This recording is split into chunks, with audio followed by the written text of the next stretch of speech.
All right, the last inspection before we potentially get this property.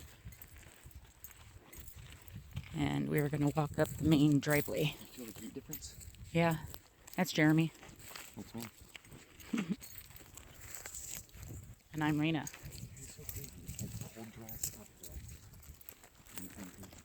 It's going to be a warm day today.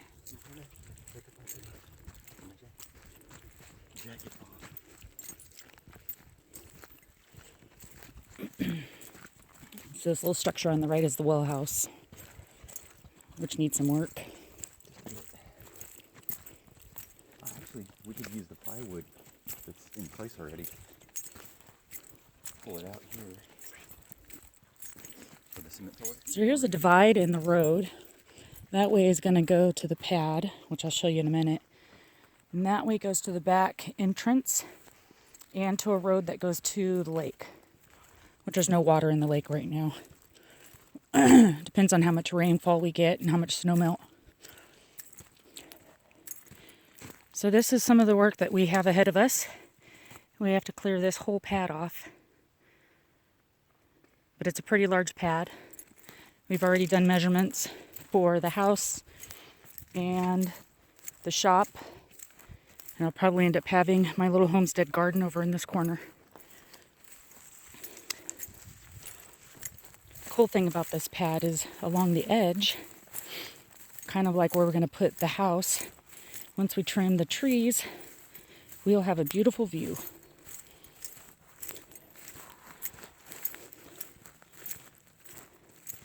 So all this area right here is still part of the pad, but we got all these little bushes growing in. That's pretty much where the house is going to start and then go back this way. But I got to take all that out. And those are all the bushes that need to be trimmed. So the back of the house is going to be facing out towards this view.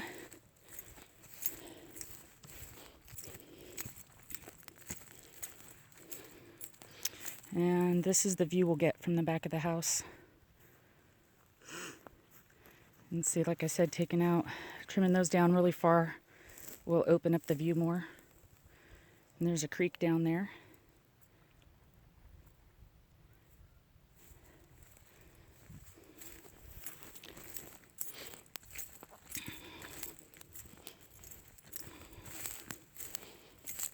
There's also a little path over here. Makes it a little bit easier to get down to the creek.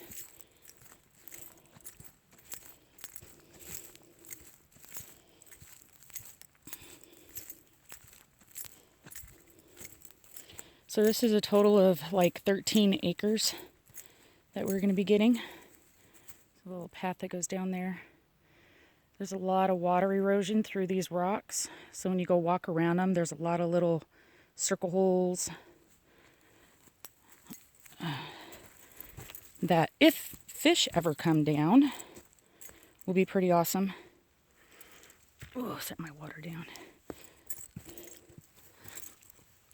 Because then I get to find those little holes and pull fish out of them. But I don't know, we're not there yet, so I don't even know if fish come down this way. I'll show you what I mean.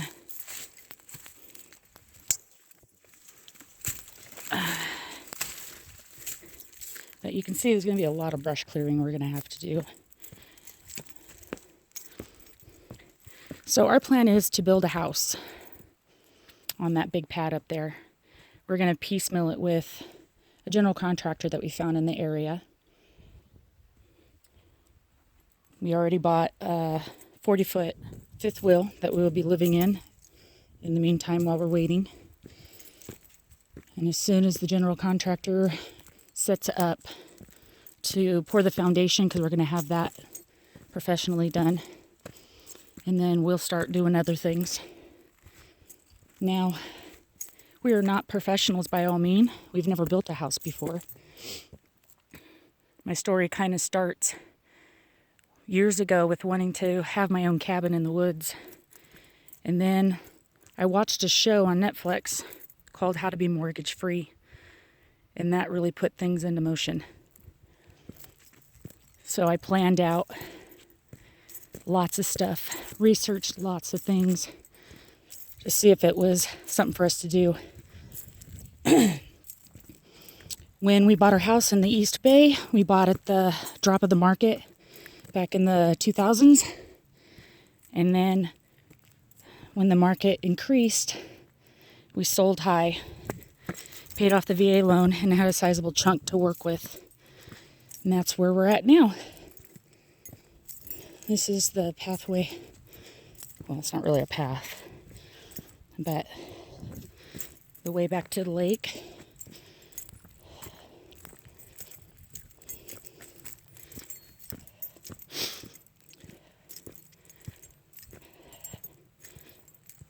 So here is a dam. You can kind of see the stain on the rock. There's some shadowing going on, but the stain shows us that the water really overflows and goes down into here. There is some water, stagnant water down there right now, but here's the sandy bed. So like I said, if there's a lot of rain melt, this is where the lake would be.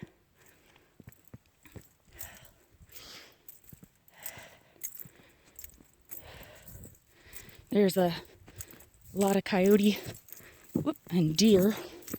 And last time we were down here walking around the bed looking for property markers, we saw mountain lion footprints.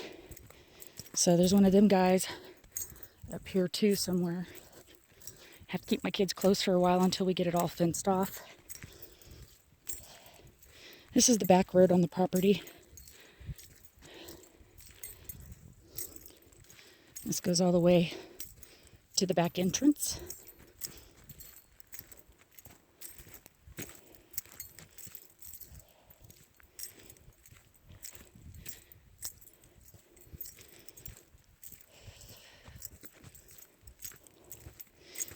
We haven't really coursed the entire 13 acres yet. Probably about 10 or 11 of it we've explored. So originally our house design was going to be like Connex box or metal home kit, prefab type thing. But we have since kind of changed that idea when researching more and getting prices and stuff. California law won't let you use or purchase and use old Connex boxes to make homes. They have to be only used once to be able to do that.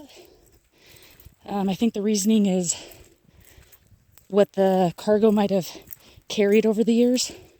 Sometimes logs, I guess, aren't accurate. And so it has to do with hazardous materials that the shipping container might have held.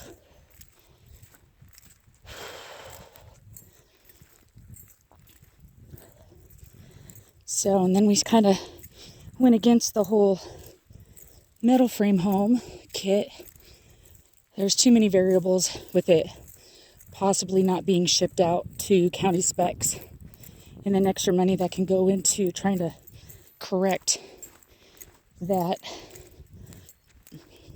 plus trying to piecemeal with a general contractor and doing one of those.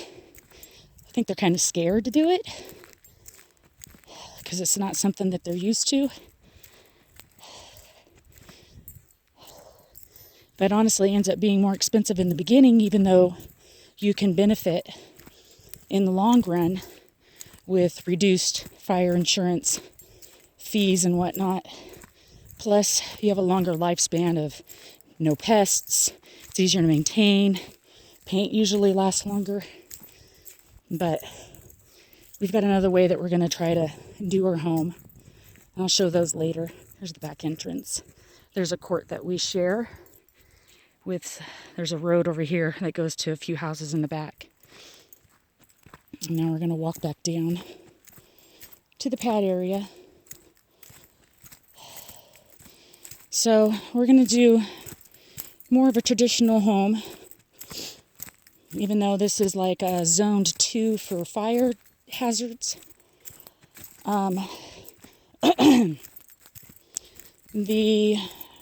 siding of the house, we want to use local granite that we find on the property and cut and do a granite veneer.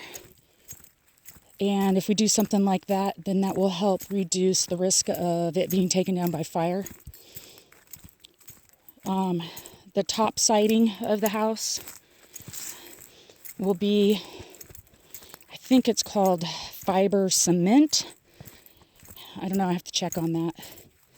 But that also has a higher fire protection. So at least the house, the outside of it, will have a higher fire protection rating than just a traditional full-blown wood house. Inside will still be more of the traditional side.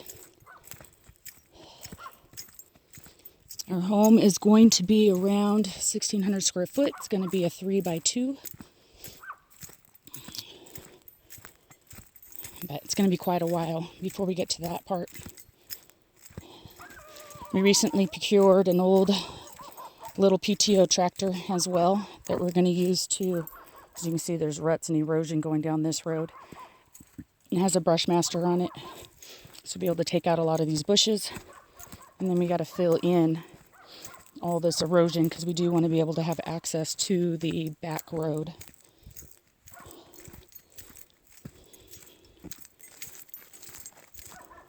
So first things first, we'll probably be clearing an area for our fifth wheel and getting it all hooked up to the well and the septic, and get PG&E up here to hook up electricity. The fifth wheel does have a generator on board. It is a toy hauler. We're going to be using the toy hauler part, which is about 12 foot, I believe, for my 13-year-old son. That'll be his room. There is a loft that is above that for my 9-year-old daughter, which moves into like the kitchen living room area. And then we have the master bedroom in the front of it. So that is a really quick tour. I just kind of walked you around, kind of like the perimeter of it all. Up there, there's a really nice pad that I want to do something to, like a little cabin or something, I'm not sure. But, all right, guys, I will talk to you later, and I'm going to try to keep everybody updated on our progress. We'll see about putting it up on YouTube so it's easier to follow, and I'll be posting links on Facebook for friends and family. See ya.